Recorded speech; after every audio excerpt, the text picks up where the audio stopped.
So just to go over some of the key features in the guidelines. So when you assess someone's blood pressure and you get a so-called normal blood pressure. So normal blood pressure should be less than 120/80. So when you get a normal blood pressure, you can evaluate. So you're still going to let that individual go through the lifestyle changes, the dietary adjustments, cessation of alcohol, exercise program, and then you can see them back in 1 year and you can reassess them in 1 year. Okay, so that's your so-called normal patient.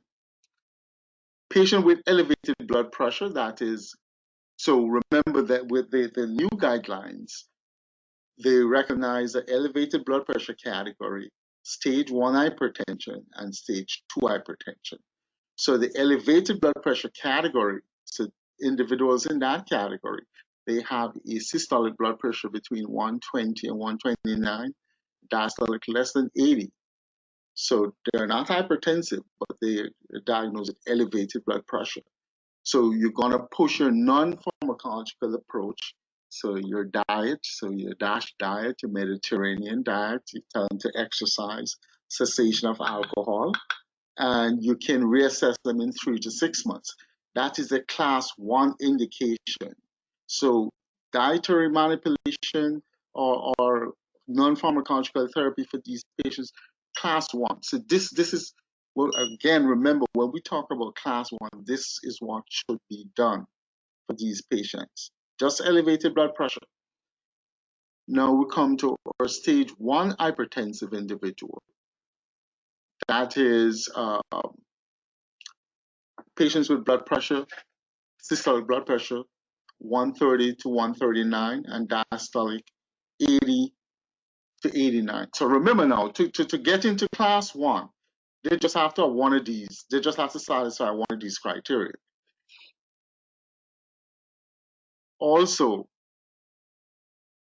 the higher blood pressure, whether it's systolic or diastolic, is going to determine the stage of hypertension that the patient should be in. So if you're talking about a blood pressure of 150/70, the 70 is normal, but the 150 is going to put them into the stage 2 hypertensive range. So the classification will be stage 2 hypertension. But anyway, or stage 1 hypertensive individual, systolic between 130 to 139, and diastolic between 80 and 89. Remember, you're going to risk stratify these patients. The current recommendation is to risk stratify your patients, and we look at the ASCVD risk calculator. You can Google it, and you just put in the information, the sex, the blood pressure, cholesterol, whether the patient taking medication for hypertension, yes or no, whether they smoke, yes or no. So you put that information, and it's going to give you a risk. It's going to give you a 10-year atherosclerotic cardiovascular risk for that patient. If the risk is greater than or equal to 10%, then these are high-risk individuals. Okay? So if the risk is greater than or equal to 10%, they're high risk. So you're going to talk to them about non-pharmacological therapy, but you're going to treat them at the same time. Okay? So you're going to give non-pharmacological advice, and you're going to give them medication. It is a class 1 indication to do that. You're going to bring those patients back in 1 month to reassess them. And then, if you bring them back, if their blood pressure is at goal, then you can reassess them in 3 to 6 months. If it's not at goal, then you do your adjustments and stuff like that. So still in stage 1 hypertensive individual, you put them in the risk calculator, and they're low risk. Risk is less than 10%. So you push your your non-pharmacological therapy, and you can reassess them in 3 to 6 months. Because they're low risk, you don't have to be as aggressive. Remember, the higher the risk, the more aggressive you have to be, because those high-risk individuals have a greater chance of developing cardiovascular disease. So you have to be a little bit more aggressive in those patients. So stage 1 hypertensive individual, low risk, that's risk less than 10%. You push the non-pharmacological approach, that is your diet, your exercise, your cessation of alcohol, and you can reassess them in 3 to 6 months. Now, the patients who are stage 2 hypertensive, that is your systolic greater than or equal to 140, and or your diastolic greater than or equal to 90. So you're gonna use medication, and you might have to use 2 or 3 different classes of antihypertensive medicine along with your non-pharmacological approach. So this is what we discussed the last session. Now,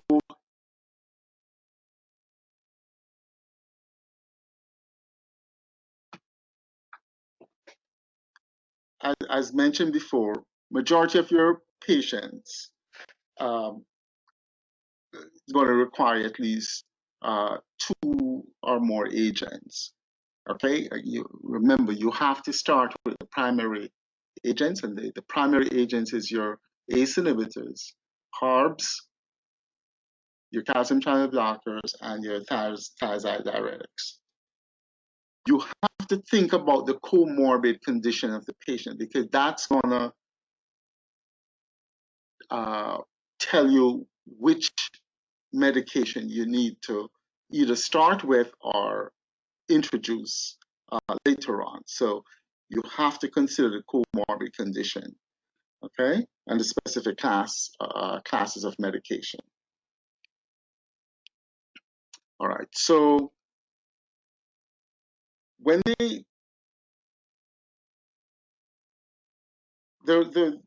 when they were looking at some of the trials, one of the largest head-to-head comparisons showed that chlorthalidone, a thiazide diuretic, was superior to both calcium channel blocker, the amlodipine, and the ACE inhibitor in preventing heart failure.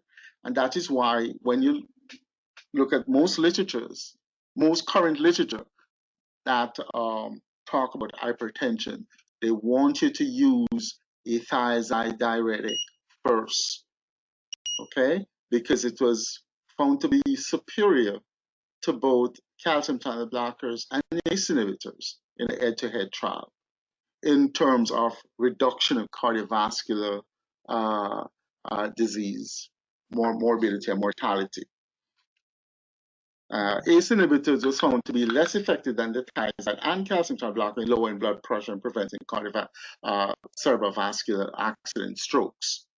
In Black patients, ACE inhibitors were found to be less effective than the calcium channel blockers in preventing heart failure and strokes. So the ACE inhibitors were less effective in the Black patients.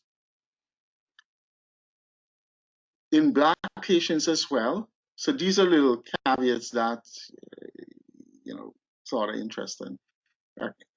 ARBs, so your angiotensin receptor blockers, were better tolerated than ACE inhibitors in your Black patient. They had less cough and less angioedema. So thiazides or calcium channel blockers is the best initial choice of single drug therapy for Blacks. So this people who are doing an exam, I'm gonna bet you $100 that this come on all exams, all current exams. So they're gonna give you a bunch of stuff and ask you which one is a Black patient, and they'll ask you which one you should use first. So they want you to pick the thiazide diuretic, antihypertensive. So thiazide or calcium channel blocker is the best initial choice, but there are a few studies that show the thiazide were superior. So the beta blockers, so when we look at stroke, so patients who have CVA, strokes, it was shown that beta blockers were less effective than calcium channel blockers and the thiazide diuretics. So the studies were not favoring beta blockers, especially in patients with strokes. And then alpha blockers are not used as a first-line therapy. So don't use the alpha blocker as a first-line therapy. Okay, so remember the first-line medications. So when you're going to choose your initial blood pressure medicine, you have to determine the goal of your therapy, how much reduction blood pressure you want, and you know your view is cardiovascular disease, because remember, hypertension is going to impact on cardiovascular disease morbidity and mortality. Okay, so the medication that you should choose, medicine to prevent cardiovascular disease, and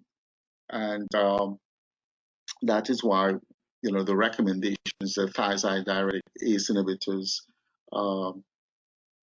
calcium channel blockers, and beta blockers if the patient have stable ischemic or any form of coronary artery disease. So any form of coronary artery disease, the game changed, because beta blockers have been shown to be very good in those situations. So outside of coronary artery disease, then beta blockers were not very good. All right. So again, say chlorthalidone was the most effective first step drug in the prevention of stroke and cardiovascular disease events. So chlorthalidone, which is a thiazide diuretic, was the most effective for first step therapy. Its close cousin hydrochlorothiazide been used quite a bit, but chlorthalidone is a bit longer acting and very effective. Okay, it was shown to be better than the calcium channel blockers in the prevention of heart failure, and it was also better in blacks with hypertension without heart failure and chronic kidney disease as well. So this is the recommendation in the literature. So the recommendation for choice of initial medication. So class of recommendation. So remember, when you read in the literature or when something is recommended to you, they're going to give you the class of recommendation. The class can be class 1, class 2, or class 3. Class 2 is broken down into class 2A and class 2B. Class 1, it's malpractice if you don't do class 1. Class 2 is a little bit iffy. Class 3 is contraindicated. Class 3 means there could be harm when you do anything that's in class 3. So the class 1 recommendation, level of evidence, so a lot of studies to back this up. A, for the initiation of antihypertensive drug therapy, first-line agents, which includes thiazide, calcium channel blockers, ACE inhibitors, or HARP should be used first. Okay. Again, for monotherapy versus initial combination,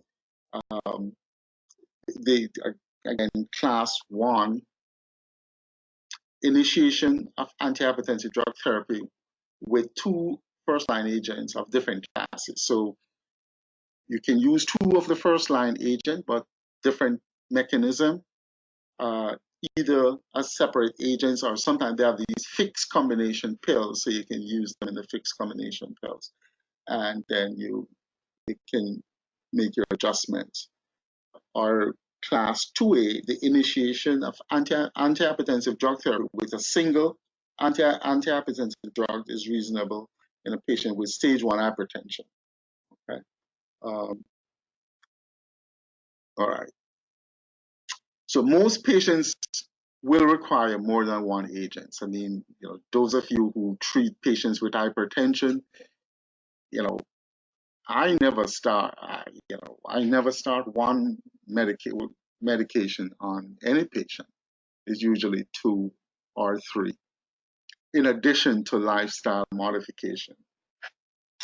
You have to take caution with older patients, because older patients can develop uh, hypotension and orthostatic hypotension. This can be pretty bad. I had a patient over the weekend who a few weeks earlier fell, fractured his right shoulder, and then over the weekend fell and fractured his wrist. So it can be significant. So you have to monitor the blood pressure carefully when you start these patients on medications. So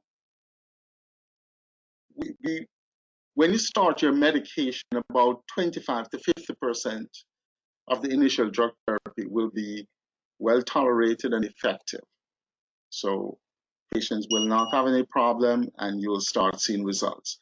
But still, a significant proportion of your patients will not tolerate the medicine, and the medicine won't be effective. So you're going to have to do some change in the medication, and you're going to have to follow up the patients. Patients who do not respond to or tolerate the two or three medications, there, those patients, again, those of you who treat patients with hypertension, they get disillusioned, because they're coming back to you.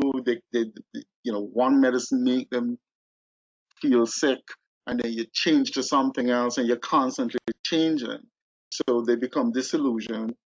Some of them lost the follow up. They decide to use home remedies or seek alternative healthcare. So you have to explain what you're doing, and give them some information on hypertension so that they understand what you're doing.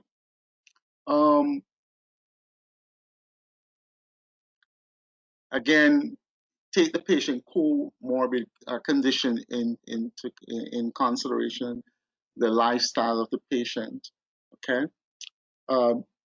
Again, a few little tidbits and bits. If the patient is hyponatremic, you should, even though we suggest thiazide as a first step, don't you? Thiazide is not going to be very effective. You have to move on to a loop diuretic. Okay. Also, if the patient has chronic kidney disease, they're not going to respond to your thiazide diuretic. So those patients are going to use a loop diuretic as well.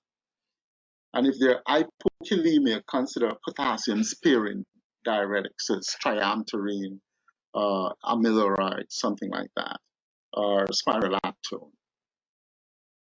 So you have to look at the whole picture when you're treating these patients.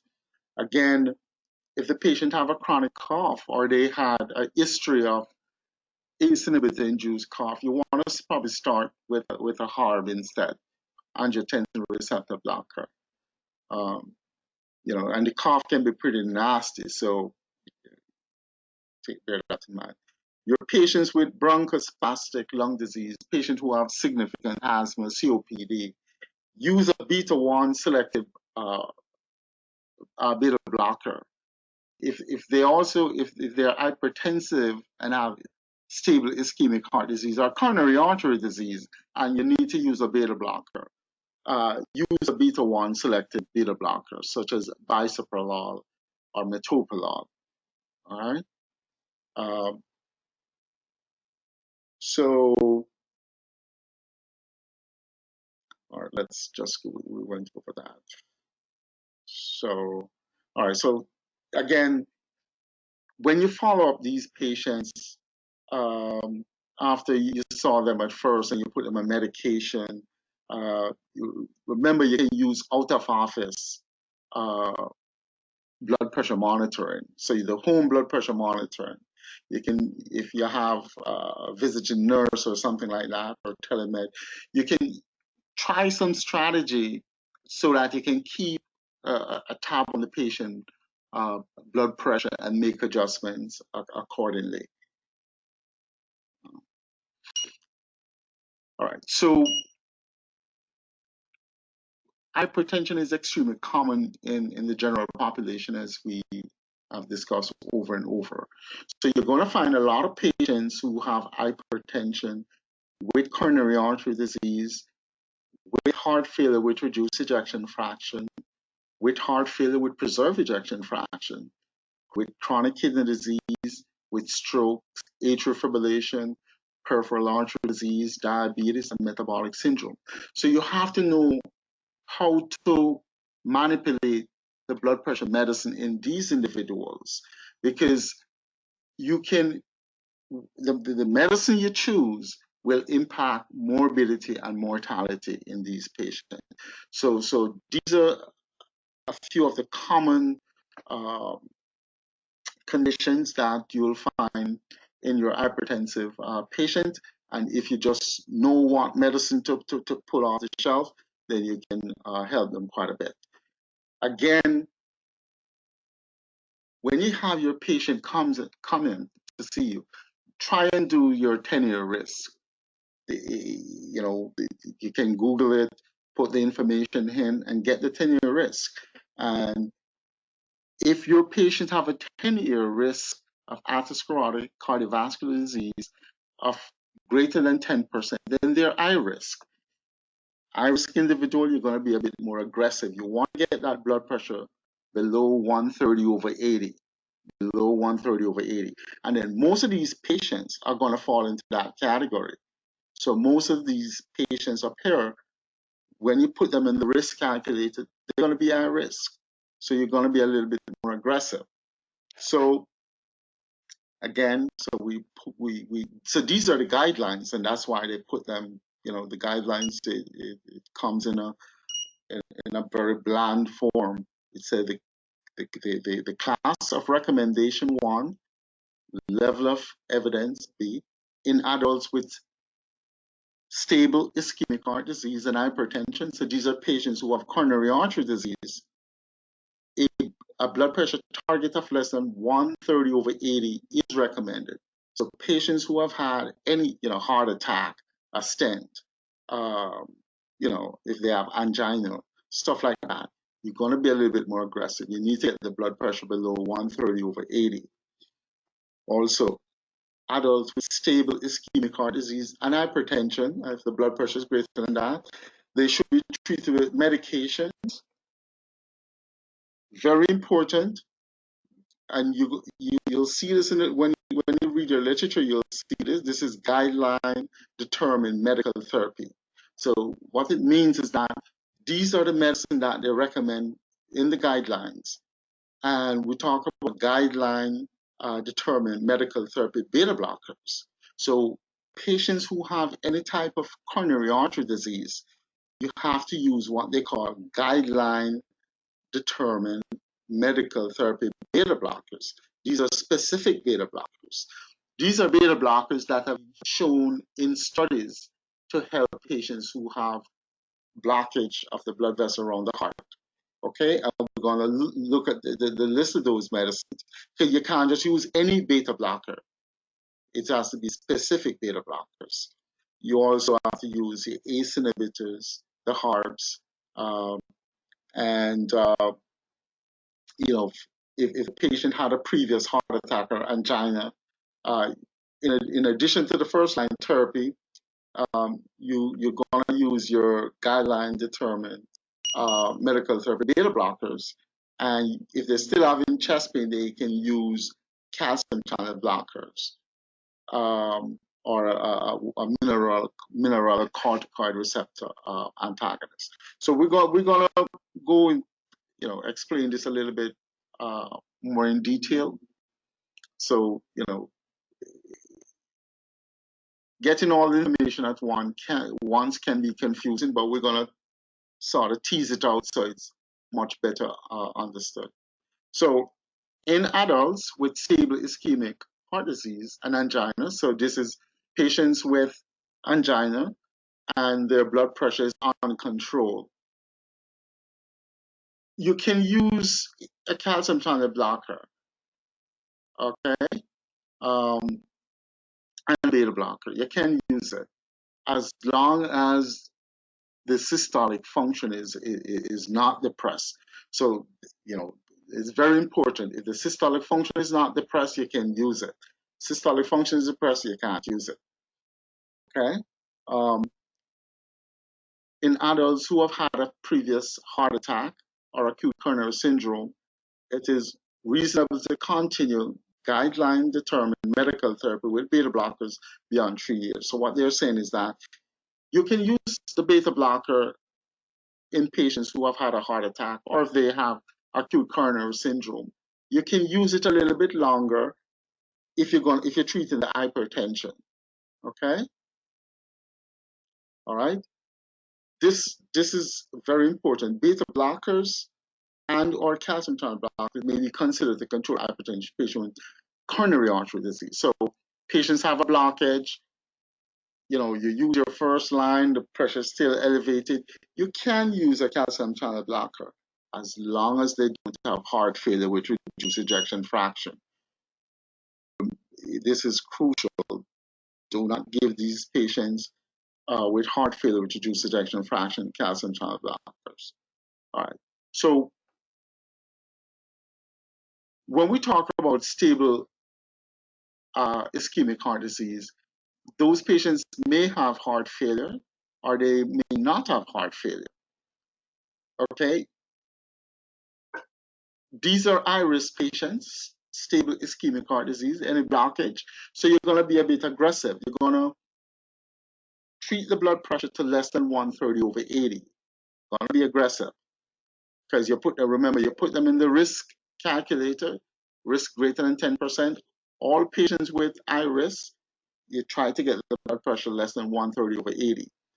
And by doing that, you reduce cardiovascular disease complications by 25%. And all-cause mortality by 27%.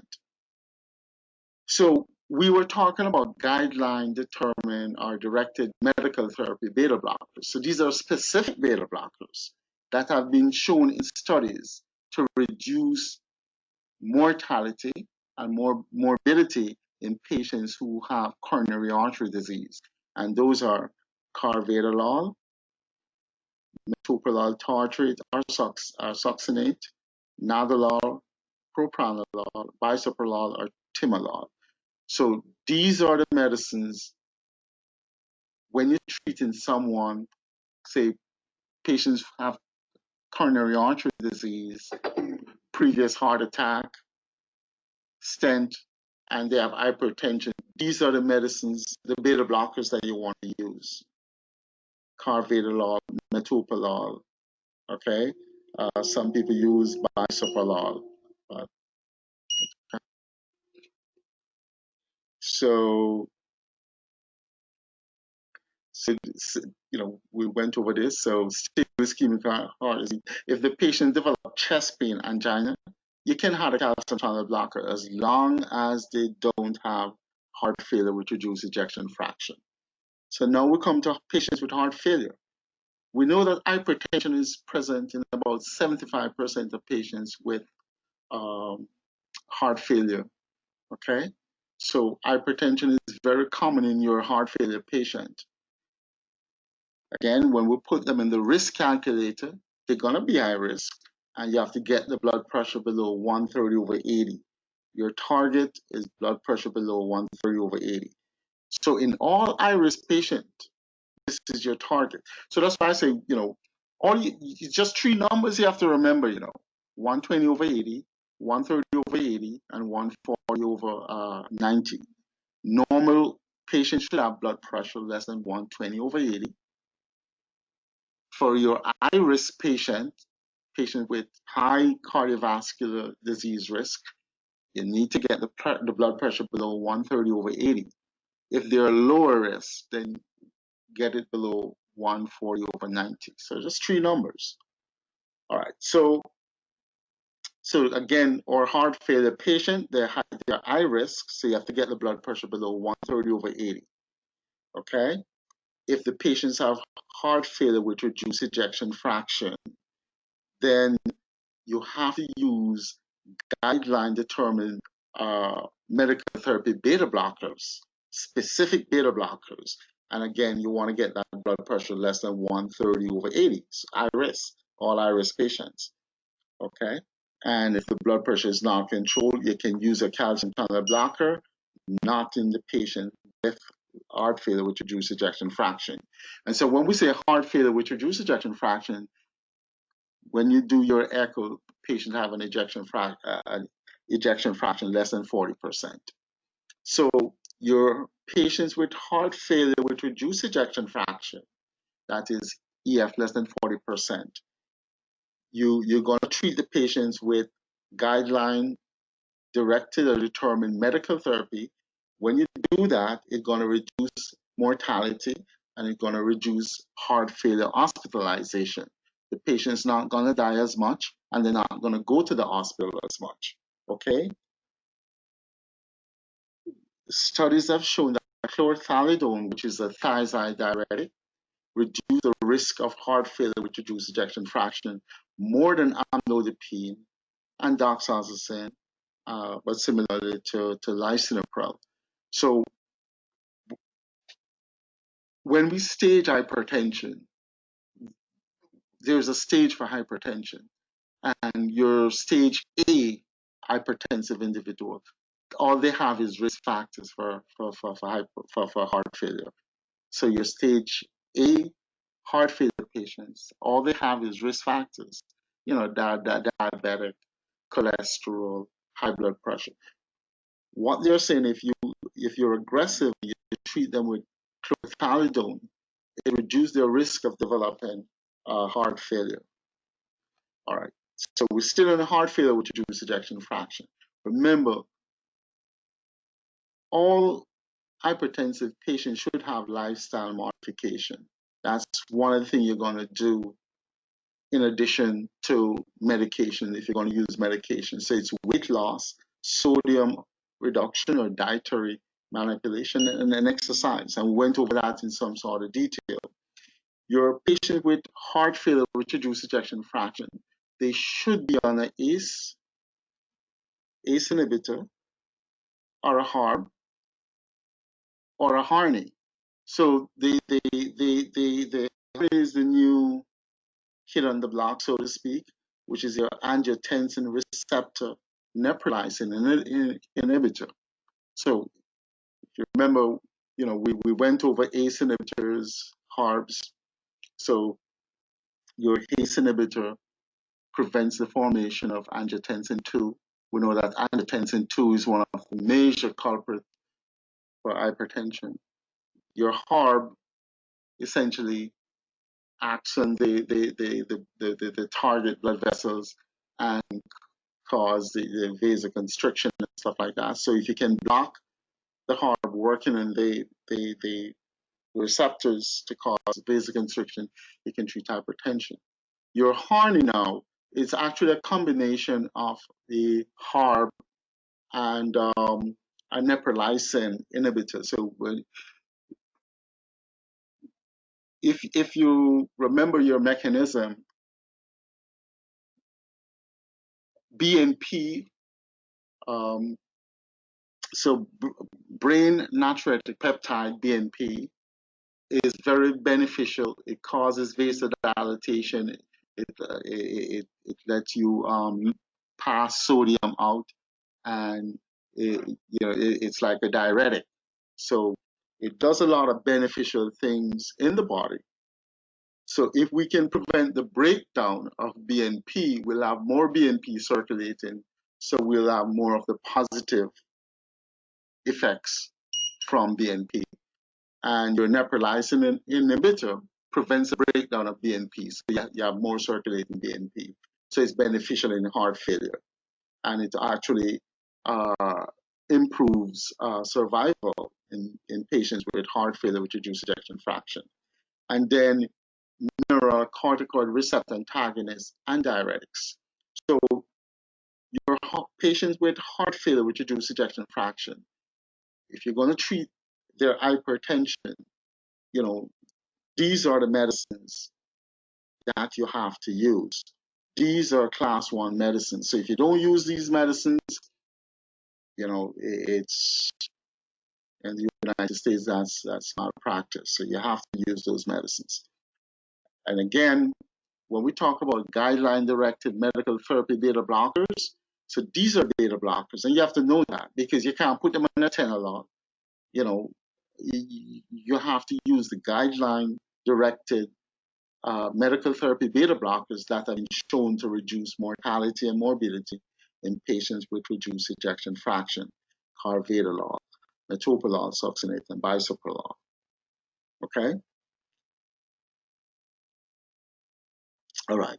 So very important, especially for people doing an exam, your patient with heart failure with reduced ejection fraction, they should never be put in any of these medicines. These are what we call the non-dihydropyridine calcium channel blockers, which is your verapamil and your diltiazem. It is contraindicated. Contraindicated. It should not be done. It increases mortality in your patients with heart failure with reduced ejection fraction. So no non-dihydropyridine calcium channel blocker, verapamil, diltiazem. You shouldn't get that. So I think this basically just go over what we've been saying. Okay, but no, this is heart failure with preserved ejection fraction. So it's different. So you patient with heart failure with preserved ejection fraction, the ejection fraction is greater than 50%. So it is not, the heart failure is not because the heart muscle is weak.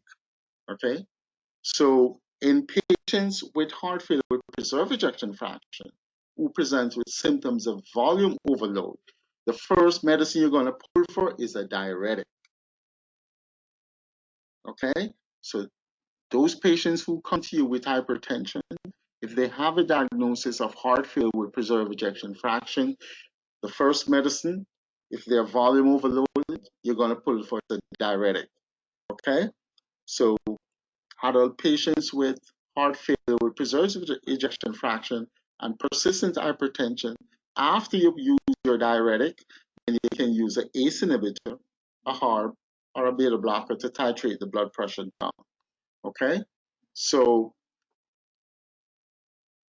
heart failure with preserved ejection fraction is more common in older females with hypertension. So, and hypertension is one of the prominent feature of these patients. So you have to know what medicine to use.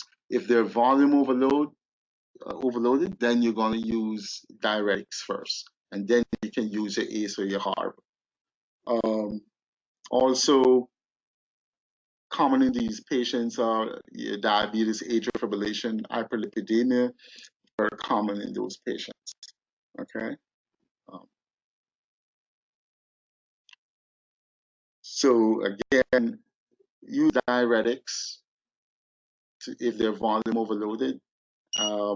Beta blockers have been shown to reduce mortality.